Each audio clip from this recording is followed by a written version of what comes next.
Israel और Iran के बीच तनाव अब युद्ध का रूप लेता दिख रहा है। इजराइल ने आज तड़के ईरान पर जबरदस्त हवाई हमला किया है।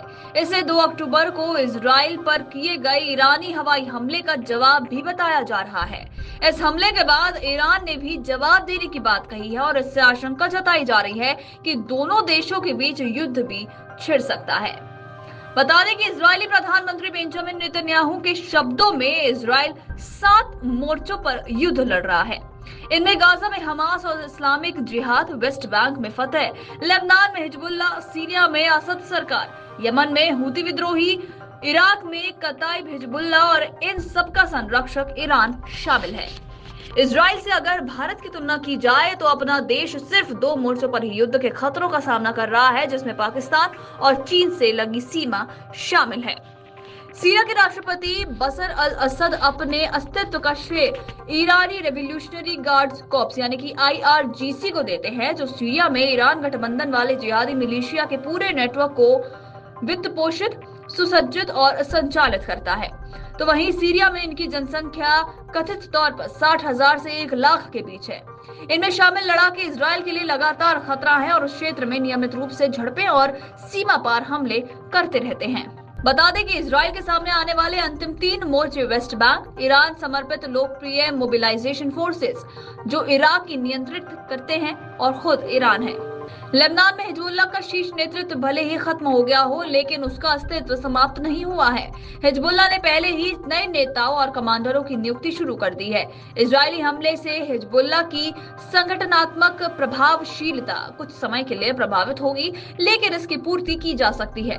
हिजबुल्लाह के पास आज भी 50,000 आतंकवादियों वाले मिलिशिया है। बता दें कि इसे सीरिया में एक शक्तिशाली IRGC द्वारा संचालित समर्थन, बुनियादी ढांचे और अतिरिक्त जनशक्ति से भी लाभ होता है।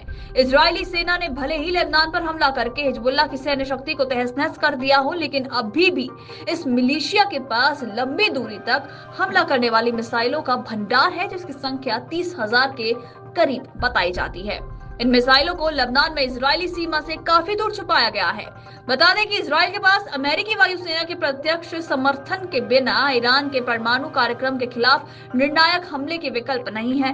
पहाड़ों में निर्मित इन सुपर हाइड्रेट परमाणु अनुसंधान सुविधाओं को नष्ट करने के लिए 3,000 पाउंड के मैसिव ऑर्डिनेंस पेनिट्रेटर GBU-57B बमों का उपयोग करने की आवश्यकता होती है, जो दुनिया में सबसे शक्तिशाली हैं और इस प्रकार के मिशन के लिए ही डिजाइन किए गए हैं। ये बम केवल अमेरिका के पास ही है और जिन्हें केवल B-2 जैसे अमेरिकी बम वर्षक ही गिरा सकते हैं। इजराइल अपने दम पर एक छोटा ऑपरेशन भी कर सकता है। हालांकि हवाई ईंधन भरने की आवश्यकताओं के साथ साथ हजारों मील की दूरी पर ईरानी वायु रक्षा से निपटने में बहुत जोखिम शामिल है। लेकिन अगर सफल भी हुआ तो इस तरह के ऑपरेशन से ईरान के परमाणु कार्यक्रम को कम ही नुकसान होगा। लेकिन ऐसे हमलों की कीमत ईरान और इजराइल में एक पूर्ण पैमाने का युद्ध हो सकता है, जिसे दोनों देश झेलना नहीं चाहेंगे। हालांकि अमेरिका कभी भी राजी नहीं होगा कि इजराइल ईरान के परमाणु प्रतिष्ठानों पर हमला करे। अगर ऐसा होता है तो मध्य पूर्व में अमेरिका को सबसे ज्यादा खतरा होगा और उसे ना चाहते हुए भी युद्ध में कूदना पड़ेगा। आपको बता दें कि इस क्षेत्र में अमेरिकी शक्ति भी घट रही है, जो लंबे समय से इजराइल की स्थिति को कमजोर करती है। मैक्रो स्तर पर ये वैश्विक शक्ति संतुलन के व्यापक भू रणनीतिक पुनर्व्यवस्था से जुड़ा एक दीर्घकालीन रुझान है, जो अमेरिका को पश्चिमी प्रशांत क्षेत्र में चीन का मुकाबला करने पर अपने संसाधनों का अधिक ध्यान केंद्रित करने और यूरोप और मध्य पूर्व में कुछ हद तक अपनी ताकत को कम करने के लिए मजबूर कर रहा है। ये क्षेत्र में भारी और महंगी अमेरिकी भागीदारी के ऐतिहासिक चक्र का भी एक हिस्सा है, जो वो समाप्त होने वाला है। ठीक उसी तरह जैसे अमेरिका की ऊर्जा क्रांति ने खाड़ी तेल की प्रत्यक्ष आवश्यकता को समाप्त कर दिया है। यदि करीब से देखा जाए तो स्थिति और भी गंभीर है और पिछले 1 दशक में क्षेत्र में अमेरिका की प्रतिष्ठा और प्रभाव में काफी कमी आई है।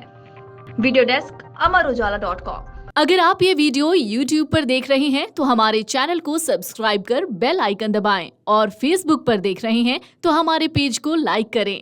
8 मिलियन प्लस सब्सक्राइबर, आपके इस भरोसे के लिए बहुत धन्यवाद।